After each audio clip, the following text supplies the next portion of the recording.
এরপরে আমরা যেটা পড়ব সেটা হলো বিভিন্ন রকমের বল। দেখো, প্রকৃতি বা ধর্মের ভিত্তিতে বলকে আমরা দুটো ভাগে ভাগ করতে পারি। একটাকে বলা হয় স্পর্শজনিত বল বা সংযোগ বল বা কন্ট্যাক্ট ফোর্স, আরেকটাকে বলা হয় ক্ষেত্রজনিত বল বা অসংযোগ বল বা field force or non contact force. নাম থেকেই বোঝা যাচ্ছে স্পর্শজনিত বল বা সংযোগ বলটা কি। দুটো বস্তু যখন পরস্পরের সংস্পর্শে রয়েছে, অর্থাৎ একটা আরেকটাকে টাচ করে রয়েছে, সেই অবস্থায় তাদের মধ্যে পারস্পরিক ক্রিয়ায় যে সমস্ত বলগুলো কার্যকর হয় তাদেরকে স্পর্শজনিত বল বা সংযোগ বল বলে। যেমন লম্ব প্রতিক্রিয়া। আমি এই বইটার ওপরে এরকমভাবে আমার পেনটাকে রাখলাম এবং তার ফলে এই পেনটা দিয়ে আমি বইটার ওপরে একটা বল প্রয়োগ করছি। তার ফলে বইটা এই পেনটার ওপরে লম্বভাবে একটা প্রতিক্রিয়া বল দিচ্ছে, সেটা হলো লম্ব প্রতিক্রিয়া। তাহলে এটা তো দুটোর মধ্যে টাচটা না থাকলে হতো না। তাহলে এটা একটা প্রতিক্রিয়া বলের উদাহরণ। তোমরা ক্লাস 8-এ ঘর্ষণ বল পড়েছিলে। যখন একটা বস্তুর ওপর দিয়ে আরেকটা বস্তু গতিশীল হওয়ার চেষ্টা করে তখন আমরা জানি ঘর্ষণ বল সেই গতিকে বাধা দেয়। ব্যাপারটা কীরকম? আমি এটার ওপর দিয়ে, এই বইটার ওপর দিয়ে এই পেনের ক্যাপটাকে আমি গতিশীল করার চেষ্টা করছি। তাহলে এই যেখানে পেনের ক্যাপটা বইয়ের সঙ্গে স্পর্শ করে রয়েছে সেখানে ঘর্ষণ বল ক্রিয়াশীল হচ্ছে। এছাড়া হলো টান, ধাক্কা, এগুলো সমস্ত স্পর্শজনিত সংযোগ বল। টান আমরা জানি, কোনো কিছুকে ধরে আমরা টানছি, সেটা একটা বল, সেখানেও আমাদের সংযোগ ঘটছে। ধাক্কা দিতে গেলে কোনো কিছুকে, সেখানেও আমাদের স্পর্শ করতে হচ্ছে। আর ক্ষেত্রজনিত বল বা অসংযোগ বল কোনটা? পরস্পরের সংস্পর্শে না থাকাকালীন একজন আরেকজনকে সংস্পর্শ করছে না, তাও তাদের মধ্যে উৎপন্ন যে ক্রিয়া প্রতিক্রিয়া বলগুলো সেটা হচ্ছে ক্ষেত্রজনিত বল বা অসংযোগ বল। যেমন ধরো মহাকর্ষীয় বল। এই যে সূর্য এবং পৃথিবীর মধ্যে মহাকর্ষীয় বল কাজ করছে, দুটো পরস্পরের থেকে অনেক দূরত্বে আছে, তাহলে এটা একটা ক্ষেত্রজনিত বা অসংযোগ বল। চুম্বকীয় বল, চুম্বক যখন পরস্পরের থেকে দূরে থাকে তখনও বল প্রয়োগ করে, আকর্ষণ বা বিকর্ষণ করে, সেরকম স্থির তাড়িতিক বল। এগুলো হচ্ছে বিভিন্ন ধরনের অসংযোগ বল। এবার এখানে আমরা নানান রকম বল সম্পর্কে জানব। প্রথম যেটা আমাদের বলা হয়েছে সেটা হচ্ছে ঘাত ও লম্ব প্রতিক্রিয়া। দুটি বস্তু পরস্পরের সংস্পর্শে থাকলে ওই দুটি বস্তু স্পর্শতলের মাধ্যমে একে অন্যের ওপর যে বল প্রয়োগ করে তাকে ঘাত বলে। দেখো, এটা একটা সারফেস, এই লাইনটা দিয়ে একটা সারফেসকে বোঝানো হয়েছে, তার উপর এরকম একটা ব্লক আছে। তাহলে এই ব্লকটার ওজন এই সারফেসের ওপর ক্রিয়াশীল হয়েছে লম্বভাবে, তাহলে এই ওজনটা আমার এক্ষেত্রে ঘাত। আর এই সারফেসটা এই বস্তুটার ওপরে একটা প্রতিক্রিয়া বল দিয়েছে, সেটা হচ্ছে লম্ব প্রতিক্রিয়া। তাহলে একটি টেবিলের ওপর একটি কাঠের ব্লক সাম্যাবস্থায় থাকলে ব্লকটি টেবিলের ওপর নিজের ওজনের জন্য নিচের দিকে একটি বল প্রয়োগ করে। এই নিম্নমুখী বলটিকে বলা হচ্ছে ঘাত। এবং নিউটনের তৃতীয় সূত্র অনুযায়ী টেবিলটিও ব্লকটির ওপরে ওপরের দিকে একটি বল প্রয়োগ করে। এই ঊর্ধ্বমুখী বলটিকে বলা হচ্ছে বা ঊর্ধ্বমুখী ঘাতটিকে বলা হচ্ছে লম্ব প্রতিক্রিয়া। তাহলে এগুলো সবই বল, ভিন্ন ভিন্ন ক্ষেত্রে এদেরকে আমরা ভিন্ন ভিন্ন নামকরণ করে থাকি। নেক্সট যে বলটা এখানে বলা হয়েছে সেটা হচ্ছে ঘর্ষণ বল বা ফ্রিকশনাল ফোর্স। যখন কোনো বস্তু অপর কোনো বস্তুর এটা আমরা এক্ষুনি আলোচনা করলাম, তো আবার একবার বলছি, এখানে যখন আছে যখন কোনো বস্তু অপর কোনো বস্তুর সংস্পর্শে থেকে গতিশীল হয় বা গতিশীল হবার চেষ্টা করে তখন তল দ্বয়ের স্পর্শতল বরাবর, অর্থাৎ দুটো বস্তুর যে দুটো তল তাদের স্পর্শতল বরাবর গতির বিপরীতে একটি বলের সৃষ্টি হয় যা বস্তুর গতিকে বাধা দেয়, এটা ঘর্ষণ বল। এই ঘর্ষণ বল একটা স্বনিয়ন্ত্রক বল। কেন এই কথা বলা হয়েছে এটা আমরা ক্লাস 8-এ অনেকখানি পড়েছিলাম, যে আমরা জানি যে প্রথমে অল্প বল প্রয়োগ করে গতিশীল করার চেষ্টা করলে সেটা হয়তো গতিশীল হলো না, ঠিক আছে, তার মানে সেক্ষেত্রে আমি যে বল প্রয়োগ করলাম সেটা ঘর্ষণ বলের থেকে কম। এবার আমি সেটা ঘর্ষণ বলের সমান, সেটাতে আমার কাজ হলো না।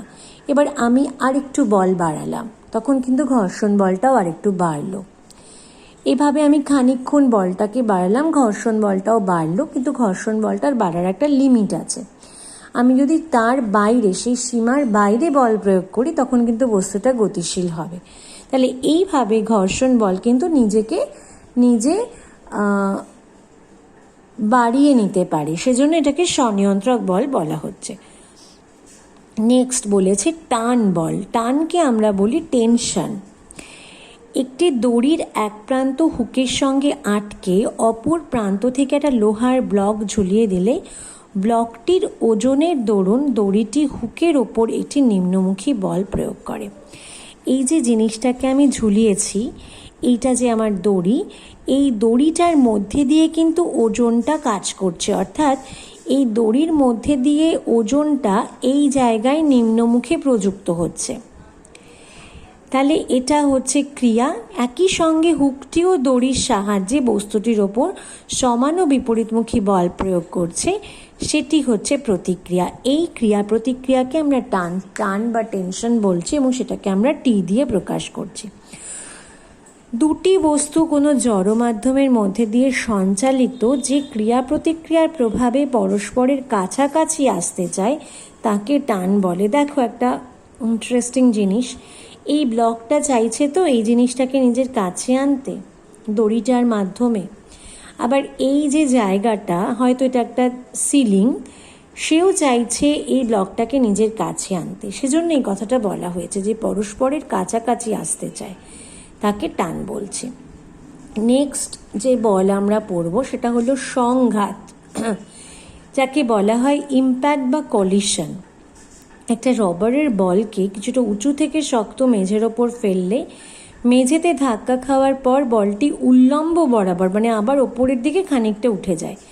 এক্ষেত্রে মেঝে ও রবারের বলের মধ্যে অত্যন্ত অল্প সময়ের জন্য ক্রিয়াশীল তীব্র ক্রিয়া প্রতিক্রিয়া বলকে সংঘাত বলে। মানে বলটা এসে মেঝেতে আঘাত করলো, খুব কম সময়ের জন্য সেই আঘাতটা স্থায়ী হলেও সেটাকে আমরা বলছি কলিশন বা সংঘাত। স্প্রিং বল বা স্প্রিং ফোর্স। কোনো স্প্রিংয়ের, আমরা জানি স্প্রিংকে টানলে বাড়ে, আবার চেপে দিলে মানে ছেড়ে দিলে সেটা ছোট হয়ে যায়। তাহলে সংকোচন প্রসারণের সময় স্প্রিংটি ওই পরিবর্তনের বিরুদ্ধে একটা বল প্রয়োগ করে। তুমি একটা স্প্রিংকে টানছো কিন্তু সেটা বড় হতে চাইছে না, তাহলে সে কি করবে, আমাদের ওই প্রসারণ করার জন্য যে বল প্রয়োগ করা হয়েছে তার বিরুদ্ধে একটা বল ওর মধ্যে কাজ করবে। স্প্রিংয়ের স্বাভাবিক দৈর্ঘ্যের তুলনায় এক্স পরিমাণ সংকোচন বা প্রসারণে স্প্রিংটি যে বিরুদ্ধ বল প্রয়োগ করে তাকে বলা হচ্ছে, সেটা হচ্ছে F = -kx, কারণ বিরুদ্ধ বল বলে মাইনাস সাইন এসেছে। কে একটা ধ্রুবক রাশি, কে বলা হয় স্প্রিংয়ের বল ধ্রুবক। এবং এই বল ধ্রুবকটা কি, এটা আমরা এই আমাদের ক্লাস 9-এই এর পরের একটা চ্যাপ্টার আছে সেখানে পড়ব, যে একক দৈর্ঘ্য বৃদ্ধি করতে হলে যে পরিমাণ বল প্রয়োজন তাকে আমরা স্প্রিংয়ের বল ধ্রুবক বলি। এটা কিছুই না, এটা হচ্ছে স্প্রিংটা নিজস্ব লেন্থ একটা আছে, তুমি তার থেকে ওটাকে বাড়াতে চাইছো বা তার থেকে ওটাকে ছোট করতে চাইছো, তখন সে সেই চেষ্টাটাকে বাধা দেবে, সেটাকেই আমরা স্প্রিং ফোর্স বলছি।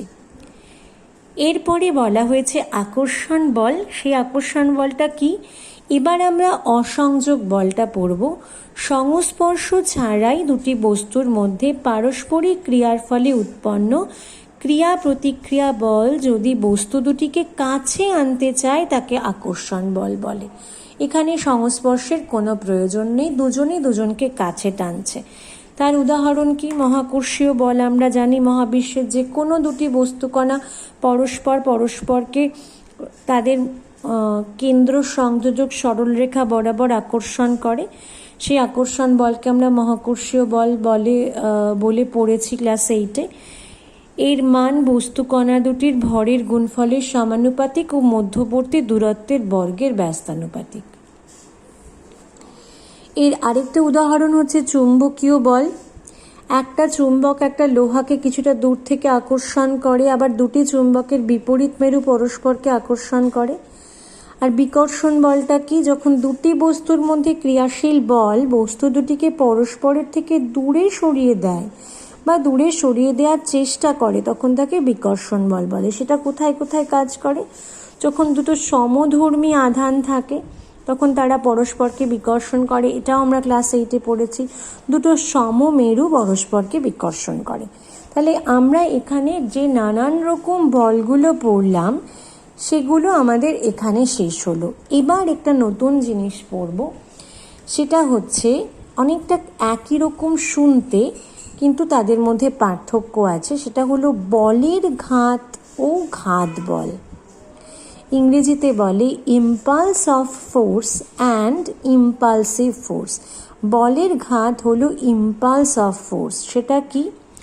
কোনো বস্তুর ওপর একটি নির্দিষ্ট মানের বল কিছু সময় ধরে ক্রিয়া করলে ওই বলের মান এবং ক্রিয়াকালের গুণফলকে বস্তুটির ঘাত বা আবেগ বলে। এই আবেগ হচ্ছে আরেকটা টার্ম। তাহলে কি হলো?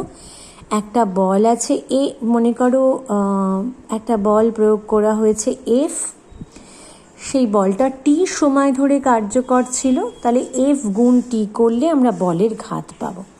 তাহলে বলের ঘাতের এসআই একক হবে ডাইনে, মানে এসিজিএস পদ্ধতিতে আমি এসআই ভুল করে বলে ফেলেছি। বলের ঘাতের সিজিএস একক হবে ডাইন সেকেন্ড, বল গুণ সময়, এসআই একক হবে নিউটন সেকেন্ড। তাহলে বলের ঘাতের মাত্রা হবে বলের মাত্রা গুণ সময়ের মাত্রা। বলের মাত্রা হলো mL(10⁻²), সময়ের মাত্রা t। তাহলে দুটোকে গুণ করলে mL(10⁻⁻1). ঘাত বল কি? খুব বেশি মানের বল অথচ খুব কম সময়ের জন্য ক্রিয়াশীল হলে বস্তুর ভরবেগের নির্দিষ্ট পরিবর্তন ঘটায়, কিন্তু যার ক্রিয়াকালীন সময় বস্তুর স্মরণ উপেক্ষণীয় হয় তাকে ঘাত বল বলে। এটা আমরা এখন খুব ভালো করে বুঝবো না, কারণ এখন আমরা ভরবেগ পড়িনি। এরপরে আমাদের ভরবেগ জিনিসটা আছে। এখন শুধু এটা জেনে রাখি যে খুব বেশি মানের বল খুব কম সময়ের জন্য ক্রিয়াশীল হবে, তাতে যেটুকু সময় ধরে বলটা কাজ করছে সেটুকু সময় সেরকম কিছু স্মরণ হবে না, কিন্তু বস্তুর ভরবেগের পরিবর্তন হবে। ছোট্ট করে এখানে বলে রাখি, ভরবেগটা আর কিছুই নয়, ভর এবং বেগকে গুণ করলে যে রাশিটা পাওয়া যায় তাকে ভরবেগ বলে। তাহলে এটা কিন্তু একটা বল, আর এটা কিন্তু আসলে বল আর সময়ের গুণফল। ঘাত বলের কয়েকটা উদাহরণ দেওয়া আছে, তাহলে আমাদের জিনিসটা পরিষ্কার হবে। দেখো, বাদ্যযন্ত্রের তারে আঘাত করলে যে বল প্রযুক্ত হয় তা ঘাত বল। ক্রিকেট ব্যাট দিয়ে ক্রিকেট বলকে মারলে ব্যাট দ্বারা যে বল প্রয়োগ হয় তা হলো ঘাত বল। দেখবে বোলার যখন বল করে তখন সে একটা নির্দিষ্ট দিকে বলটা করে, ব্যাটসম্যান ব্যাট দিয়ে আঘাত করে বলটাকে মাঠের যে কোনো প্রান্তে নিয়ে যেতে পারে। তাহলে বলটা যাচ্ছিল যেদিকে, বলটার বেগের অভিমুখ যা ছিল তা সম্পূর্ণ চেঞ্জ হয়ে যেতে পারে ব্যাট দিয়ে মারার পরে। তাহলে সেক্ষেত্রে ব্যাটের দ্বারা বলের ওপর যে ফোর্সটা দেয়া হলো সেটা এক প্রকারের ঘাত বল। ক্যারামের ঘুঁটিকে স্ট্রাইকার দিয়ে আঘাত করাকালীন স্ট্রাইকার দ্বারা প্রযুক্ত বল হলো ঘাত বল। হাতুড়ি দিয়ে পেরেক পোতার সময় হাতুড়ি দ্বারা পেরেকের ওপর প্রযুক্ত বল হলো ঘাত বল। ফুটবলে কিক করার সময় পা দিয়ে ফুটবলের ওপর প্রযুক্ত বল হলো ঘাত বল। ক্রিকেট বলের মতনই ফুটবলও একটা নির্দিষ্ট দিক থেকে আসছে, কোনো ফুটবলার কিক করে সেটাকে সম্পূর্ণ অন্যদিকে পাঠিয়ে দিতে পারেন। তো এগুলো হলো ঘাত বলের উদাহরণ। এখানে ঘাত বল ও বলের ঘাতের পার্থক্য রয়েছে। ঘাত বল হচ্ছে বৃহৎ মানের ক্ষণস্থায়ী বল, আর বলের ঘাত হলো কোনো বল নয়, কিন্তু সেটা বল ও বলের ক্রিয়াকালের গুণফল। ঘাত বলের মাত্রা হচ্ছে বলের মাত্রা mL(10⁻²), আর বলের ঘাতের মাত্রা হচ্ছে mL(10⁻1). বলের ঘাত হলো কারণ, ঘাত বল হলো কারণ, আর বলের ঘাত হলো তার ফল। এই ফোর্থ পয়েন্টটা একটুখানি ল্যাঙ্গুয়েজটা গণ্ডগোল আছে, এটা বলার দরকার নেই। আমরা সরাসরি 5 নম্বর পয়েন্টে চলে যাব। ঘাত বলের প্রভাবে বস্তুতে অল্প সময়ে বৃহৎ ত্বরণের সৃষ্টি হয়, আর বলের ঘাতের প্রভাবে বস্তুর ভরবেগের পরিবর্তন ঘটে। মূল যে পার্থক্য সেটা কিন্তু এই 1 নম্বর এবং 2 নম্বর, এই দুটোকে মনে রাখলেই আমাদের হবে। এই দুটোই এখন বুঝতে পারবে। আমরা এখনও খুব বেশি ফিজিক্স পড়িনি যাতে এইগুলো আমরা বুঝতে পারি। সেজন্য আমি এই প্রথম 2 কি 3টে পয়েন্টের ওপর জোর দেব। এই প্রথম 3টে পয়েন্ট খুব ভালো করে তৈরি করতে হবে।